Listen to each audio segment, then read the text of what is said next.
Alright, good evening everyone. System Shock here with the, I forgot which episode it is, 20th? 20th episode of Cultist Simulator, the bright young thing playing as David Ellison, and this will be hopefully the last time that I issue a reminder. I am using a new setup for broadcasting. So far as I can tell, everything is as close to how it previously was, but if for any reason something isn't working for you, if the game to voice volume needs to get a bit better, the game needs to go up, the voice needs to go up, or there might be some problems with the visuals or that, any of those details, please let me know. I can adjust them, but I have tended to find that it's helpful to get someone who's not on my computer making those determinations. And I'll do one more reminder at the end of the broadcast, but it's been a week. I figured that should be enough to let people know if things are working out or not. Now, how are we doing in terms of the playthrough? We've been able to do a little bit of fancy footwork as far as bringing some advanced followers into the cult, so I'm particularly thinking about the disciples that I was able to bring in. The lantern followers are going to be the easiest to handle for that, but I probably want to bring in a forge follower as well, just in case. We'll wait on the restlessness before we finalize that. We also dodged a bullet with the fascination, 42 seconds, and that'll go away. And we've been leaving the work slot open unless we have basically some way of working with, excuse me, unless we have some way of working with Edge.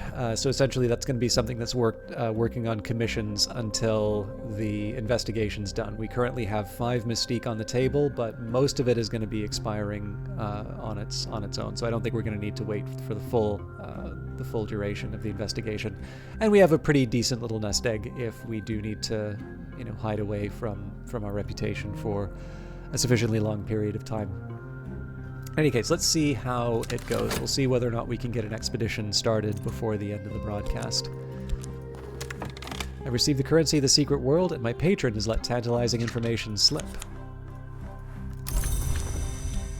So we're going to use that erudition to level up the winter that we're already working on. We don't really have that much to do right now. 20 seconds. I think I'm going to try and bring someone up higher. So in this case, it makes as much sense to just bring Pope Clifton to that higher level. My follower will kneel as a novice and rise as an initiate. I will administer the necessary oaths myself. Now Clifton improvises new prayers rich with solar metaphors. He still shouts like a soldier and drinks like a sailor. Keep the percussicant going in terms of the investigations, but we do want to try and get some more continental vaults before too long. Found someone who I might pay to enact regrettable necessities. That worked pretty well for me. That's one of the newer Mystique that I earned. A half-glimpse wistfulness has touched me, so we'll use that to bring one of the Forge followers in.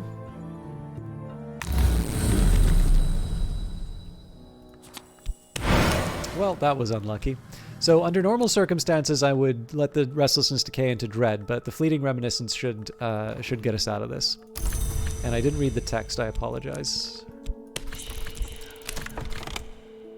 The stag door is the adept's gate. To pass it is to be initiated into the first true mystery of the House of the Sun. The head Gearby weeps to see me enter where it cannot, but it must let me pass. The scarred valves of the door grind open. Okay, I do have a vitality. It's not going to last too long, though, so I may want to try and find a way of preserving it or generating a new one.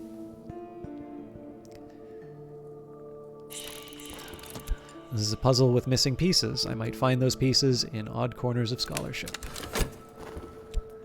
He navigates, now you are the map. He illuminates, you are not, the darkness. He is not compassionate, you will not show compassion. Our compass is knowledge, and our course is glory. Clifton's devotions have grown complex. His eyes have grown wide and shining. His voice has become even louder. Okay, so let's bring Laidlaw in as a higher level Forge follower. Laidlaw has begun to understand the limitations of ingenuity and the power of sacrifice. My follower will kneel as a novice and rise as an initiate. I will administer the necessary oaths myself. So 50-50 chance that the new Mystique gets picked up. That's obviously my preferred outcome, but either way, we'll get through this pretty quickly.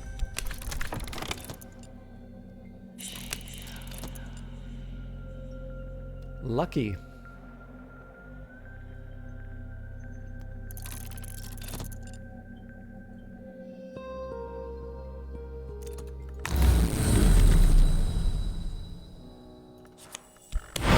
Not so lucky. I dreamt of the manses behind the white door, of the great space above the orchard, the space that overlooks the bounds. The space where the vagabond once painted her river. Painted ships passed upon the painted river. I met the painted eyes of a painted captain. She saluted, and the motion was like the layered movement of clouds. The sail of the ship was amber, and the captain's eyes the green of new barley, and the river aquamarine. Now that I'm awake, I see those colors still. So this time, I think I'm going to do something a little different.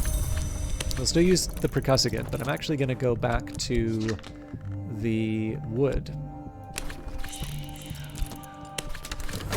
Now I pass between scarbark trees. The moon passes behind branches, though her fingers remain in my hair. I am stumbling over roots now. It is tempting to drop to all fours to avoid low branches. Pale wings move deep in the night.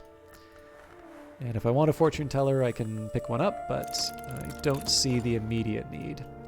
Mirrors are calm, the sun is steady, the glory recedes. I'm sane if that means anything. No fascination drives your visions. It's over for now. Okay. He navigates. Now you are the map. He illuminates. You are the darkness. He is not compassionate. You will not show compassionate. Our compass is knowledge, and our course is glory. Laidlaw has learnt the cleverer uses of fire and copper, wax and acid. Okay.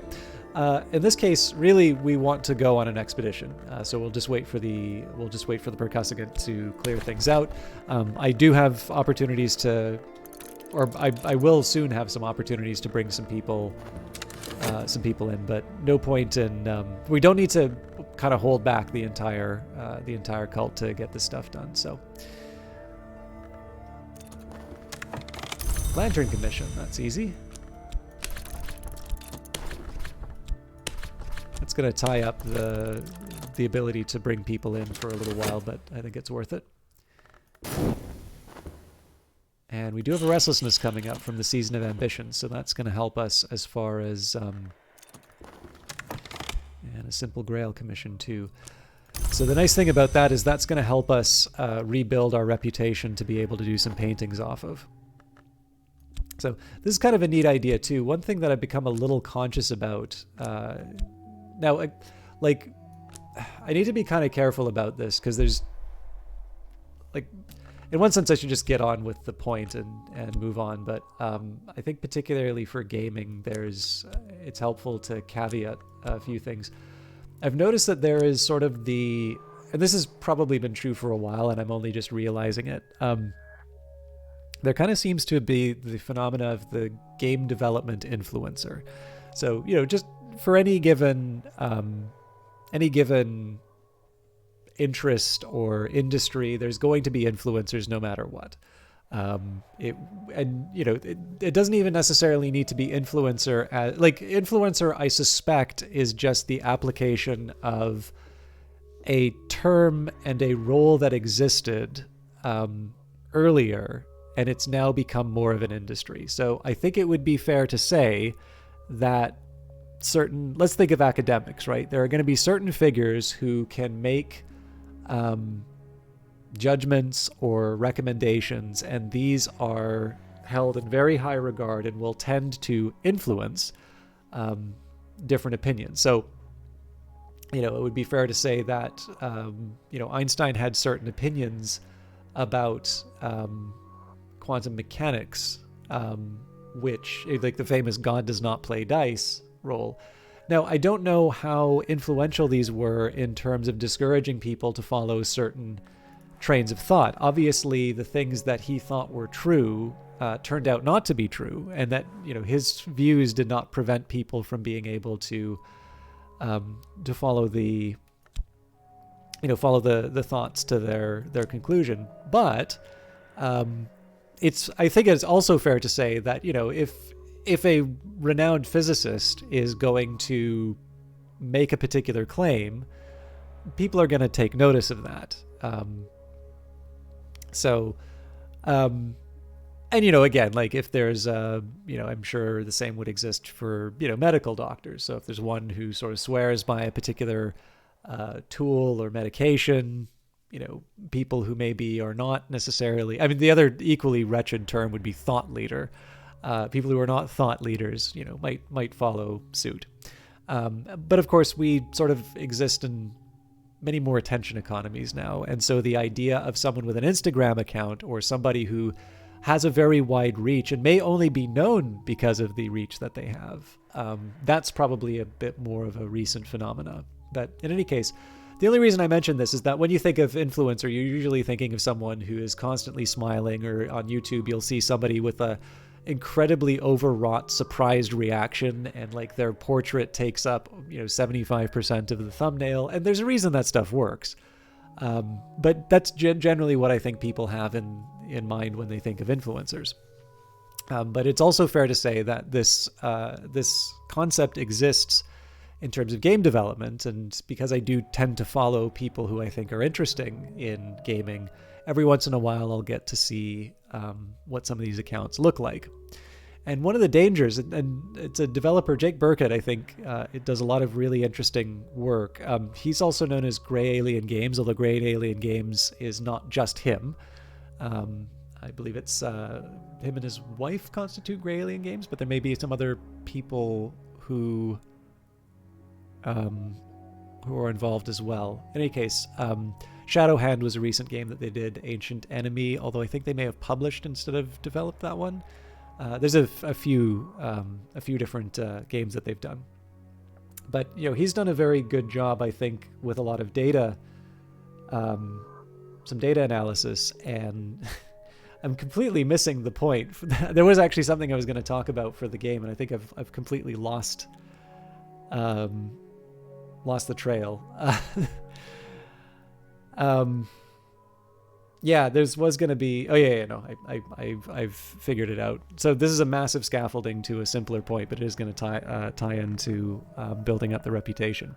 But he made a good point, which is to say that there is a tendency now for people to give advice in game development, and these people have not necessarily walked the walk, and that it is important as game developers to recognize that interesting does not necessarily equal useful. And this is obviously not his, you know, giant takedown of the takes industry. That's going to be something that's going to be with us, you know, forever. But I do think his point is a very important one, which is that the sorts of qualities that will make someone a good follow on Twitter does not necessarily make them the most qualified or equipped to advise you on something that you're doing. And particularly for gaming, which is ultimately going to be a business for most people who are developing them, and they are going to want to get at least the money that they put in back, and then enough of a return to sort of justify having done it, i.e. make a living. It's fair to say that there are actually a number of things that people are, you know, they're going to want to keep an eye on, they're going to want to do, to basically keep things running, right? So like you don't necessarily just want to follow a thread because it was popular. You want to follow a thread because it was actually useful. So I think of that a lot, particularly when I opine about the games industry, because I am definitely one of these people who has not walked the walk. The closest I get to game development is the fact that occasionally developers have mentioned me talking over the game and talking about my thought process has been helpful in terms of understanding what a player's thinking at the time that the game is going. And I really like that because it does give me a chance to have sort of a back and forth with them and learn a little bit more about what they do, and particularly how people sort of find games and so on and so forth. So that massive scaffolding out of the way. One thing I do think is kind of interesting, and, you know, I don't want to oversell the concerns for the game, but it is fair to remember the context under which Cultist Simulator was made. Alexis Kennedy had departed Fail Better Games, a company that he had founded. I mean, you can read his blog post. I'm pretty sure it's still up. But basically the idea was that, you know, he's running a company and spending more time doing things that he didn't necessarily get into game development for. and that he wanted to sort of go out and have his Ronin year. And I think he worked for a few places. Not everything that he worked on necessarily saw the light of day. So he worked on the Horizon Signal for Stellaris, so Paradox Interactive, Paradox Development Studio. He worked at Telltale for a while. I don't believe any of those games survived sort of the closing of that studio. He worked on the new Dragon Age game, although I know that game has sort of been redone a couple of times over. And for those of you that have read The Snare of the Tree, which is one of the books that's available on the Weather Factory site, there's a couple of details. I suspect that's the game he's talking about. I believe he keeps it a bit ambiguous for a reason, but I think that's probably the game that he's talking about inside of it. But in any case, then there is, Weather Factory is properly spun up as an entity. It's properly working on Cultist Simulator, although before he went on the Ronin year, there was the early prototype which was done, which is I think when I became aware of Cultist Simulator. But with that context in mind, right, what is this game about? Well, there's a number of different things that this game is about, but in the end, you have got the world of Dream, that special world full of creativity and things that maybe only have a particular meaning to you and a group of people. And there's the mundane world, which can often be quite hostile to those kinds of dreams and ambitions. And it's kind of hard not to see, a principle, one of the creative principles of this game, having left a business that they founded because they're spending too much time on the business thing and not necessarily on the creative thing. It's kind of hard not to see that being maybe a concern, even just in the back of their mind. Again, I do not need. The last thing I need to do is tell the developer what they were thinking of at the time of making the game. But it's hard not to keep that. It's hard not to think of that context when I think about some of the things that happen inside the game. But one thing that I've also become very aware of is the problem of marketing with games, particularly for the things that will make one go out and try and make a game are probably not. They probably don't have a whole lot to do with getting the word out that this thing is available and fun to play. So it's all well and good to make, a really good game, but that doesn't really mean anything if people aren't able to find out about it, let alone find it. So what I find kind of interesting, right, is you can sort of think of the painting as being the let's make a game side of things. Because it's something that you use your passion, it's a creative act that you do. In some cases, it can be something that will, it'll be something that can potentially earn you some money. I think I've talked about the idea of, painting possibly being game development, which sort of mixes the metaphor, right? Because like if the grand ambition that you have is, the great creative work, the magnum opus, then it's a little bit different here. But you can think of the trade-offs that you face in terms of doing the painting, right? You can do a painting based off of your reputation, and that will be lucrative. Or you can do a passion painting, which is maybe a project that means something to you, but there's really no guarantee that anybody else is going to find it interesting or pay you a lot for it.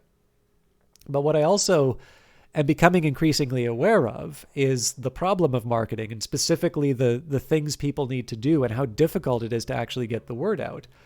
And so one of the things I actually find kind of interesting here, and this does tie back into the scaffolding, is this idea of how you establish a reputation and how you actually make some money off of this, right? So here you're part of this community and you're getting a few works done, and you earn a little bit of mystique from Dr. Adim or Madame Bichet having done this work. Or maybe you're talking about the invisible arts and you're bringing some people into your cult. Basically, the word's getting out there, and you can use that for your painting, and from that your reputation grows, and painting becomes potentially a viable career path for you. And at that point, you can also afford to do some more of the the passion style works. You can also, not to move from games to films, but like if you look at Steven Soderbergh, right, you've got Ocean's 11 and as a Magic Mike, and like there's a lot of things that you would consider to be quite commercial films. But he also tends to do a lot of really weird or really, very niche kinds of movies. So like Schizopolis, I have no idea how that ever wound up made. But even, like you can just kind of look, it almost kind of feels like one for him, one for Hollywood. I don't think that's exactly how the deal works, but that's kind of what I've been thinking of lately whenever I take a look at how painting works in this game, and the idea of mystique. Like the particular problem that I see right now, and again, I don't mean to sound like one of these people who's trying to talk about game development even though they've never done anything meaningful inside of it. That is true of me, but I'm not trying to make a claim about game development here. But I'm almost kind of imagining that this is the how do I get my name out for my first project sort of a thing.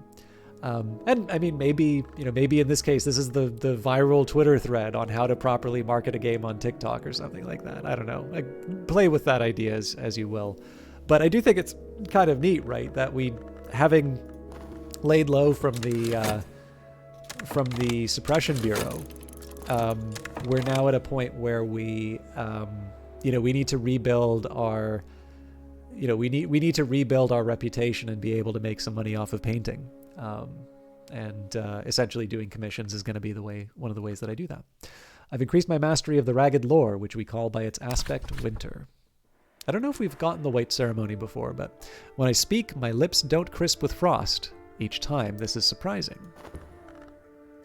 Okay, so there's not a whole lot for me to do with the study verb right now. I am sick though, so I was going to originally use my reason for the erudition. In this case, I think I'll get the vitality through more traditional means just in case. So we'll try the well. All right. Furtive truth doesn't get me a whole lot, but the velvet is strong at the well in the wood, and the velvet is the hour that keeps secrets. But now and then she lets a little secret fall, like a crumb at a feast. Last night I found a moss-clad rock written all around with the secrets of another history. I might give thanks to the velvet, but it would be wiser not to draw her attention.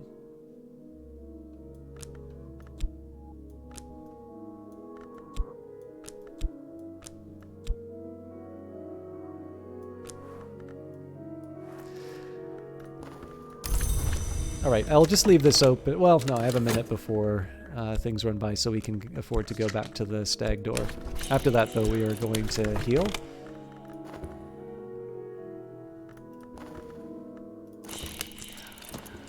Exotic cravings. What hungers drive us?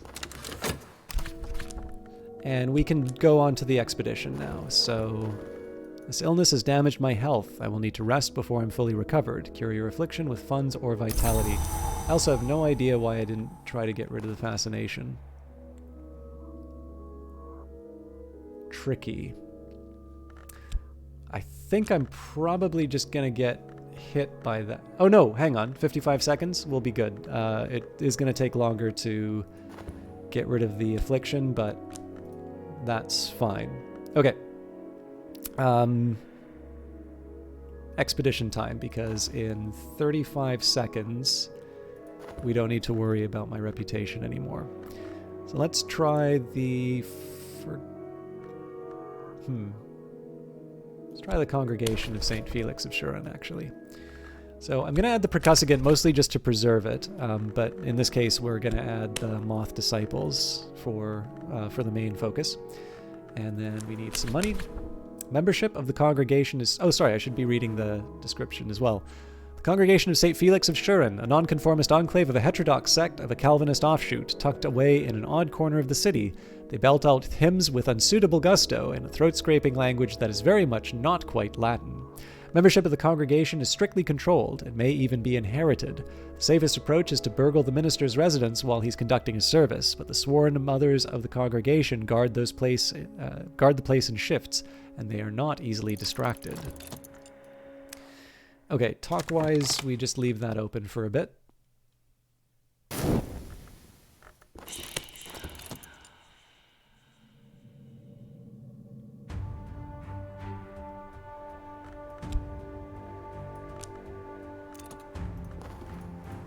My curiosity is becoming a physical need. My eyes will be thresholds. It is almost time to perform the work and begin the changes, but I must have enough lantern aspect.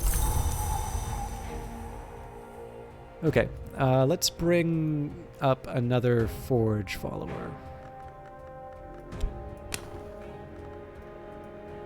Actually, forge or knock. I do like Enid, so... Wait, what did I use my...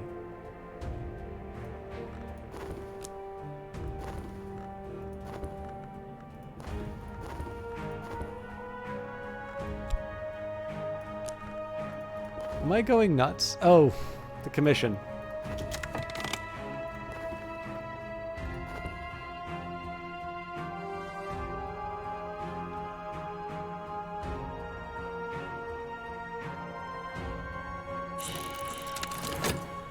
I finished the manuscript. Okay, we got a few things we can do now. First of all, let's get rid of the threat from the restlessness.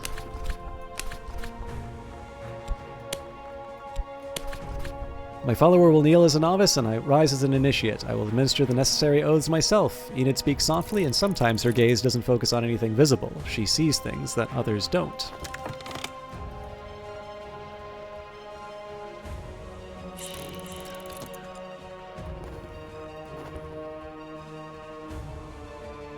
Oh, I could be working on that Grail commission now.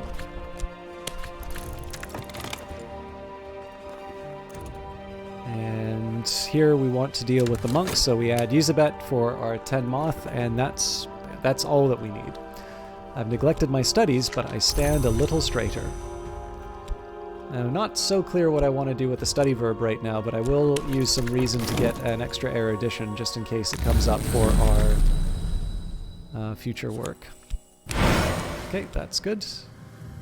Although I should have read the text, I apologize. So, first things first, we clear out the fascination, then we clear out the affliction, then we can start worrying about how we use the dream slot in future. Hunter's considering evidence, so we are in the clear.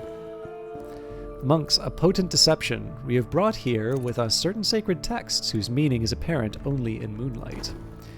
I am safe for now. My adversary has not enough evidence to bring a case against me, and they found no new clues. So what I need to do at some point is seed the... I need to seed the work slot with some reputation. We'll get that by handing in the commissions for Dr. Adim and Madame Bichet. He navigates, now you are the map. He illuminates, you were the darkness. He is not compassionate, you will not show compassion. Our compass is knowledge, and our course is glory. It just occurred to me, though, before I do that... timing's not great, but yes, I am going to turn things in with Dr. Adim first. But the doctor requested. So we follow up with Madame Bichet immediately afterwards, so that's 2 Mystique. Then we can move Neville up to the top rank. Finish the manuscript. I received the currency of the secret world, and my patron has let tantalizing information slip.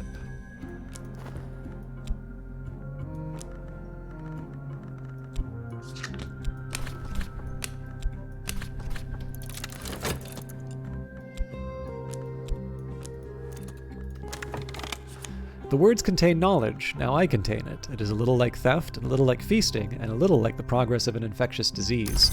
So in this case, we're going to double up this erudition, so that's going to allow us to move up 2 new followers before too long. The air is curdled now. I'm home again in this lump in flesh. Better, perhaps. I was actually just thinking, I'm going to make things even easier for myself. I'm going to put all passion in here. I'm going to use the waking chant and make esoteric art. Those who know will understand, as will the Suppression Bureau. And I should have dealt with my health. All I need now is time. I've received the currency of the secret world, and my patron has let tantalizing information slip. So thank you, Dr. Adim. Thank you, Madame Bichet. We'll have 3 reputation to work with, and then a notoriety from this. And eventually we'll get another notoriety from the expedition, but I shouldn't count on that anytime soon. But we can now bring Neville into the higher ranks of the Mirror of Glory. Neville pauses before he speaks and flinches easily. He's sensitive to deeper matters. My follower will kneel as a novice and rise as an initiate. I will administer the necessary oaths myself. Mirrors are calm, the sun is steady, the glory recedes. I'm saying if that means anything. And I didn't read the text before. The monk's deception. Faith is a double-edged weapon. These monks have a great talent in the matter of believing, and so they have believed our lies. I could spend money on better paints, or perhaps I could find more exotic pigments.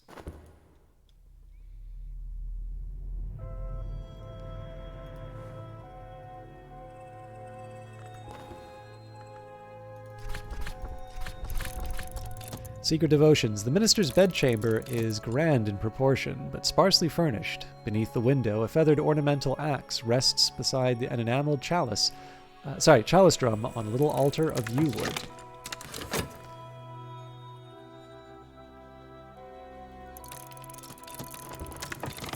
My mind, the library. So we can use this to level up another Forge follower. And we will continue to... Well, we'll actually probably be getting some text before too long, so we'll maybe just leave the study slot open for a bit. Okay, something unique. I've made something unique, something extraordinary, something I will never dare to exhibit publicly. This cannot possibly ever see daylight. It will earn no funds.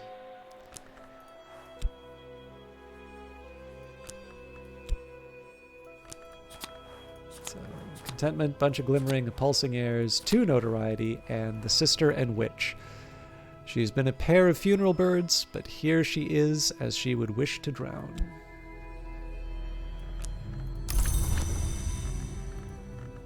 Okay. The sick room grows close and stale, time to get up. And he navigates, now you are the map. He illuminates, you are the darkness. He is not compassionate, you will not show compassion. Our compass is knowledge, and our course is glory. Neville's gaze has grown furtive. His voice is sometimes shrill. He speaks freely of his dreams. Now, we still have enough for one more follower, so we'll take the Mirror of Glory and Unmerciful Mantra, a lesson learnt, and in this case we will bring in either Valsine or Tristan. Let's bring in Tristan. And my follower will... Oh. Tristan dislikes distractions. Tristan likes results. We'll probably read the back end of this in next week. But my follower will kneel as a novice and rise as an initiate. I will administer the necessary oaths myself. Study-wise, like I said, we're gonna... Well, let's finish off the expedition. Dream-wise, we can head back to the Stag Door without too much of a worry.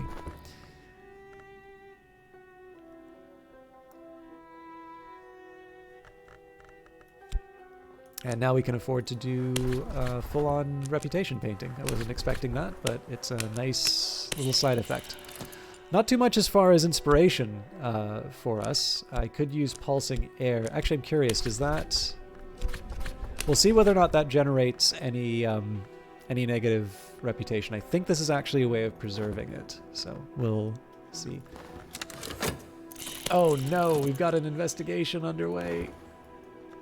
Clouds part. The wolf despair prowls elsewhere. No dread empowers this despair. It's over for now. I should have probably been paying attention to that. We're definitely getting hit by the notoriety. There's no way around it. So, beneath the altar, in a box secured with a complicated triple knot, we find a trove of books and more besides. A knife rank with old blood, a twist of cloth, a leathery remnant of something the minister must have surrendered at his ordination. So we've got the Rose of Wanzai. Another copy of Kerner and Goethe, so that's going to go to Oriflammes, the Rose of Nuriel, Keon at Abydos. Got the unattended church location, and everyone who went on the expedition, for better or worse. All right, well, that gives us a note of suspense to end on this week. Again, this has been not exactly a trial week, but there's definitely been a week where I have got basically a new broadcasting setup. Essentially, Cultist Simulator now kind of gets its own dedicated recording apparatus. But again, I wasn't able to preserve the settings. I took a note of a few things, but it occurred to me the most important one about the volume differences. I didn't write that down. So if something hasn't been working out for you, if the game is too loud, if I'm too loud, basically if there's anything that you think should be improved for the video, please let me know. Comments are fine. I'm also usually available on all the known locations, but comments are probably the most direct way for me to be able to improve the videos. And this will be the last video of the week under sort of this regime. So if you mentioned something on Monday and you're still noticing the problem here, it's because I probably haven't read that comment yet. Not even probably. I definitely haven't, unless I'm time traveling. But for Monday's episode, I will have been able to sort of check out and follow up on everything that's gone through. And I'm specifically timing the recordings to make sure that there's the week of comments to go through. Or you can just say hi. I'm also okay hearing hi from people. One way or the other, though, thank you very much for watching. As always, I hope you have a great weekend, and we will be back Monday. Take care until then.